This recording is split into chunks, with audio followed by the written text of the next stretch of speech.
देखिए मैथ का VVI question का तीसरा वीडियो बन रहा है। 7 वो पहले बता चुके थे, 8वां है और 9वां है। इस वीडियो में ओनली लघुत्तरीय वीवीआई क्वेश्चन ही पढ़ाएंगे, समझ गए। और आपसे मेरा विनती है कि जितना रटना है इसको रटो, समझे। नहीं रटिएगा तो बड़ा दिक्कत होगा, बाद में नहीं कहिएगा कि सर हमको पढ़ावे नहीं किए क्या। चाहे बाद में पछता के भी क्या होगा, देखोगे बाद में अगर आया तो कहोगे जा सर ये तो पढ़ाए हुए थे, हम पढ़वे नहीं क्या। इसलिए पढ़ना है। तो पहला क्वेश्चन क्या है, 8वां नंबर क्वेश्चन। सुनिए, एपी 3-8-13-253 में अंतिम पद से 20वां पद ज्ञात करना है। सब में तो शुरू वाला पद से निकालते थे, अंतिम पद से कह रहा है 20वां पद ज्ञात करने के लिए। तो अंतिम पद से जब कहे तो सूत्र में थोड़ा चेंज कीजिए सूत्र उसको। और तो अंतिम पद के ए तो ये होगा, बी का मान वैसे ही जैसे हम निकालते थे वैसे निकालेंगे, समांतर श्रेणी का क्वेश्चन है। उसके बाद एल का मान इसको मान लेंगे, जो अंतिम पद से कहेगा तो अंत में जो होगा ना उसको एन का मान नहीं बल्कि क्या मानेंगे, एल का मान मानेंगे। एल का मान के बनाएंगे। और एन का मान क्या दिया हुआ है, 20वां दिया हुआ है। तो इस क्वेश्चन को हम सोल्व कर रहे हैं। तो सोल्व कर रहे हैं तो मान लीजिए आपके पास ए का मान क्या है, 3 है। डी का मान दूसरा पद माइनस पहला क्या, तो 8 में से 3 घटाएंगे तो कितना बचेगा, 5 बचेगा, समझे। अच्छा, कैवा पद ज्ञात करना है, 20वां। तो एन बराबर 20 और एल बराबर आपके पास 253। इस क्वेश्चन को आप इस सूत्र से बनाएंगे। तो एन बराबर इसका सूत्र होता है L minus n-1 into D, ये सूत्र होता है। इस सूत्र पर बैठाइएगा, बन जाएगा। अच्छा, तो 253 माइनस 20 माइनस 1 गुन्ने डी का मान कितना है, 5 है। इसमें आप ए का मान का जरूरत नहीं होता है। तो 253 माइनस 19 गुन्ने 5 होगा। तो क्या होगा, 253 माइनस 19 बचे, 95 घटाएंगे तो कितना बचेगा, 13 में से 5 घट गया तो 8, 14 में से 9 घट गया तो 5, 158। ये क्वेश्चन आपका सोल्व हो गया। बहुत अच्छा क्वेश्चन है, इसको रटने का प्रयास जितना बार कीजिएगा उतना बेहतर होगा, समझ गए। आप लोग को ज्यादा नहीं, 50-60 गो ऐसा क्वेश्चन है जिसको रट जाओ, समझा। 10 को 15 को निश्चित पूछवे करेगा। अच्छा, अगला सवाल आपको कह रहा है, मान लीजिए हम यहाँ पे बना देते हैं। कह रहा है क्या 10 और 250 के बीच 4 के कितने गुणज है। तो 10 और 250 के बीच 4 के कितने गुणज है, मतलब चरका आपको पहरा पढ़ना है। चरका 4, 4 दूनी 8, 4 3 12, 4 चौका 16, 4 पंजे 20, 4 6 24 होता है ना। लेकिन इसमें वो कंडीशन दिया है, क्या दिया है, माने चरका पहरा होनी चाहिए, लेकिन वही होनी चाहिए जो 10 से ऊपर और 250 के नीचे होनी चाहिए, क्या। तो वही लिखेंगे। तो 10 और 250 के बीच 4 के गुणज 4 के गुणज। तो आप 4 के गुणज अगर लिखिएगा, 10 और 250 के बीच में 4 के गुणज, तो आपको 12 होगा पहला, क्योंकि 12 4 से कटता है, 10 के बाद भी है, 12 के बाद 16, 20 ... और 250 आपको 4 से कटता है, नहीं कटता है। 249 भी नहीं कटता है। माने कि शुरू ऐसा क्वेश्चन में क्या करते हैं, शुरू वाला देखते हैं और लास्ट वाला देखते हैं कि कौन ऐसा संख्या है जो उससे विभाज्य है।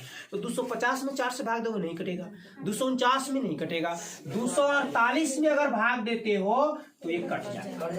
तो आप देखिए, ए बराबर आपके पास 12 हो गया, बी का मान आप 16 में से 12 घटाइएगा तो 4 निकलेगा, क्या।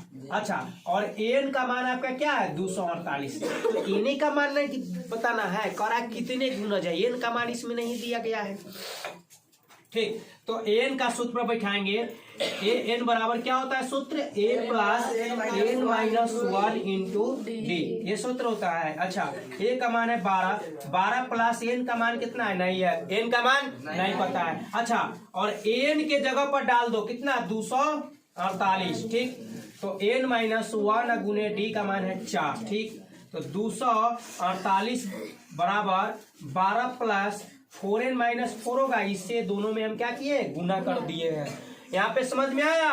अच्छा, अब 248 बराबर 12 में से 4 घट गया तो 8 और प्लस 4n। अब देखिए या करेंगे, इधर उधर करना है, जाति अपने अपने जाति के तरफ लाएंगे। तो इसका जाति इधर है, ठीक है, तो 248 माइनस 8, क्योंकि इधर प्लस में है और इधर आएगा तो माइनस में होगा, समझे। उसके बाद 4n। अच्छा, तो इसलिए 48 में से 8 घटेगा तो कितना बचेगा?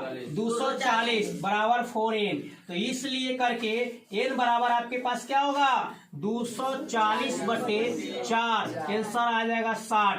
मतलब 10 और 250 के बीच में 60 ऐसी संख्या है जो 4 से विभाज्य है या 4 का गुणज है। कोई दिक्कत? आगे विभाज्य नहीं, 4 का गुणज बताना था। तो 4 का गुणज 60 ऐसी संख्या है जो 4 का गुणज है, ठीक है। अगला वीवीआई आपको बताते हैं, नियम संख्या माने वीवीआई संख्या 10। समझे? अब बहुत ही माने कि इम्पोर्टेंट है, ये नहीं कहिए सर जी कहीं से उठा लेते कहीं डाल देते, नहीं, अरे बहुत मंथना करते हैं तब जाके वीवीआई क्वेश्चन। टोटल तुम्हारा क्वेश्चन बैंक देखते हैं 100 साल का, उसके बाद देखते हैं कौन कब पूछा, कौन अब की पूछ सकता है, अनुमान लगाते हैं। इसके बाद बावजूद भी अगर नहीं रटोगे तो क्या करोगे? पूछो नहीं। आगे देखो, इस क्वेश्चन में कह रहा है, क्या कर रहा है कि एक समकोण त्रिभुज की, तो पहले तो हम समकोण त्रिभुज बनाएंगे ना। एक वो समकोण त्रिभुज हम क्या करते हैं? बना लेते हैं। मान लीजिए ABC एक समकोण त्रिभुज है। अब जैसे जैसे हमको क्वेश्चन कहता है, जेना जेना कहेगा वैसे वैसे कहेंगे। कह रहा है आगे देखो, एक समकोण त्रिभुज की ऊंचाई, क्या करा है? समकोण त्रिभुज की ऊंचाई इसके आधार से 7 cm कम है। अगर मान लीजिए आधार को अगर हम x मान लेते हैं तो ऊंचाई 1 से 7 cm कम होगा ना, x माइनस हुआ क्या? पूछो किए कह रहा है इसके ऊंचाई इसके आधार से 7 cm कम है, आधार भी नहीं दिया है। तो मान लिया आधार अगर मान लिए x तो ऊंचाई हो गया x माइनस 7। अब आपका कर्ण का मान दिया हुआ है, यदि कर्ण बराबर 13 cm, इसका मान दिया है 13 cm।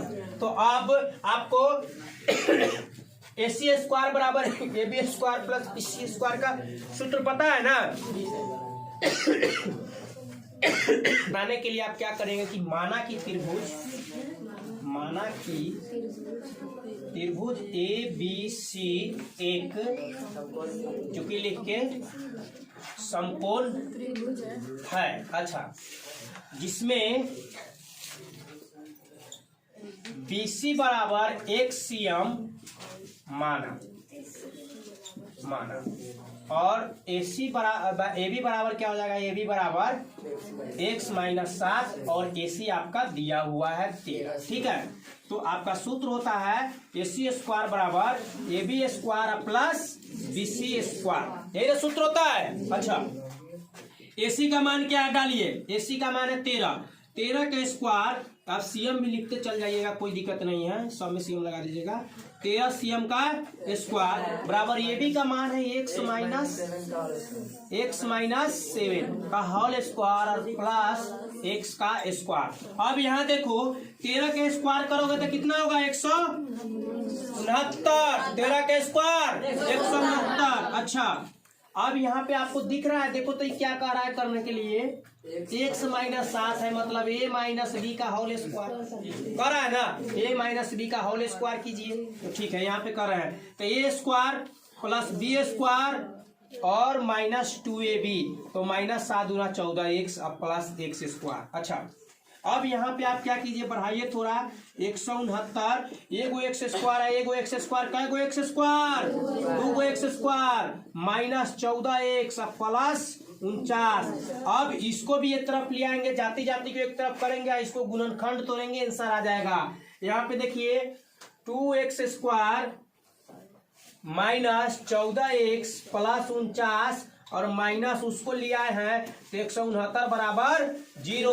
अब यहाँ पे एक काम कर सकते हैं, अभी ये तो घटेगा ना, 2x स्क्वायर माइनस 14x और माइनस 9 में से 9 घट गया तो 0। अच्छा, 6 में से 4 घट गया तो 2, 120 इक्वल टू 0। अब 2 इसमें कॉमन हो सकता है, 2 कॉमन लेंगे तो x स्क्वायर माइनस 7x और माइनस 60 बराबर इतना, यानी कि x इससे आपको ये कट गया, एक्स स्क्वायर माइनस 7x और माइनस 60 इक्वल टू 0। मतलब गुणनखंड तोड़ना है, गुना करके माइनस 60 पुराना है, जोड़ के घटा के 7 पुराना है, तब 12 पंचे 12 में से 5 घट गया तो 7। ठीक है, तो एक्स स्क्वायर माइनस 12x अब plus 5x minus 60 equal to 0।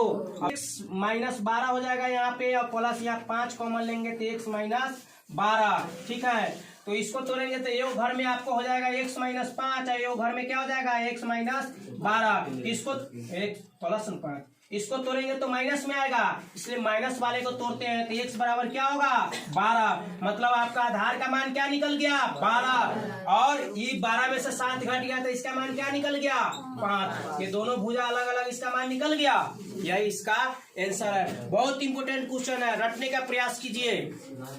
कल के आप लोग को एगो वीडियो में बताए थे कि मूलों की प्रकृति बताना है, नहीं इसको भी मूलों की प्रकृति बताना है। सवाल जब भी पूछेगा 2 नंबर में पूछेगा, समझे। तो अगर विवेचक का मान 0 आता है तो क्या होगा मूलों की प्रकृति वास्तविक और समान, प्लस में आता है तो वास्तविक और असमान मतलब हीन। अच्छा, और माइनस में आता है तो अवास्तविक। तो सबसे पहले इस सवाल को सोल्व कर रहे हैं, तो ये बराबर क्या होगा 3, b बराबर क्या होगा -5, c बराबर हो जाएगा 2, होगा ना। तो d बराबर सूत्र क्या है, b आपको बताना है कि b square minus 4ac equal to 0। ठीक, तो -5 का स्क्वायर -4 गुने 3 गुने 2 इक्वल टू 0, तो क्या हो जाएगा 25, और माइनस ही 4 के 12, 12 दूना 24। अब देखो एक प्लस में है कि माइनस में, मतलब ये 0 से क्या है बड़ा है। तो जब प्लस में आया तो मूलों की प्रकृति क्या होगी वास्तविक और असमान। वास्तविक और असमान। ठीक, ये बन गया। दूसरा सवाल में देखिए, ए बराबर क्या होगा, कुछ नहीं है तो क्या मानेंगे 1 हुआ। बी बराबर क्या होगा 4, और सी बराबर क्या होगा 5। तो आपको B square minus 4ac equal to 0, तो बी का मान है 4 का स्क्वायर, अच्छा माइनस 4 गुने 1 गुने 5 इक्वल टू 0, ये हो जाएगा 16, 16 माइनस 4 पंचे 20 इक्वल टू 0। यहाँ तुम देखो d का मान माइनस में आया 4, तो मूल की प्रकृति क्या होगी अवास्तविक। जब माइनस में आया तो अवास्तविक।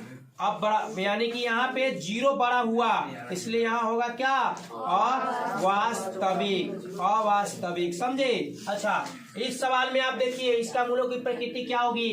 तो ये बराबर आपके पास 2 है, b बराबर है -2√2 और c बराबर है 1। तो B square minus 4ac equal to B का मान कितना है -2√2 का होल स्क्वायर, और -4 गुने a का मान है 2 और गुने c का मान है 1 इक्वल टू 0। तो देखो पावर सम संख्या, इसलिए इसका आंसर तो प्लस में आएगा। तो 2 के स्क्वायर 4 और 4 दूना 8 माइनस 4 दूना 16 इक्वल टू 0। देखो तो ये माइनस में आया कि नहीं आया, माइनस में 8 में आया। तो इसका क्या होगा मूलों की प्रकृति अवास्तविक। आपको ऐसा क्वेश्चन 2 नंबर में पूछेगा, समझ गए। मूलों की प्रकृति, चाहे कहेगा कि अल्फा बीटा वाला जो समझाए थे वो भी आपको 2 नंबर में पूछ सकता है। आपको मसा भी पूछ सकता है, जैसे कि कहेगा 135 और 225 का एचसीएफ एल्गोरिथम से निकालना है, यूक्लिड डिवीजन एल्गोरिथम से। ये सब छोटा छोटा जो क्वेश्चन है ये आपको 2 नंबर में भी पूछ सकता है और 1 नंबर में भी पूछ सकता है, समझे। और तो ये वीवीआई में है, समझ गए। तो इसको रटने का प्रयास कीजिए, सीखने का प्रयास कीजिए, समझे। और नहीं सीखिएगा तो क्या होगा, क्या कहले पढ़िएगा, कोई फायदा नहीं है, बेकार। मतलब है हमारा भी समय व्यस्त जीगा। ठीक है।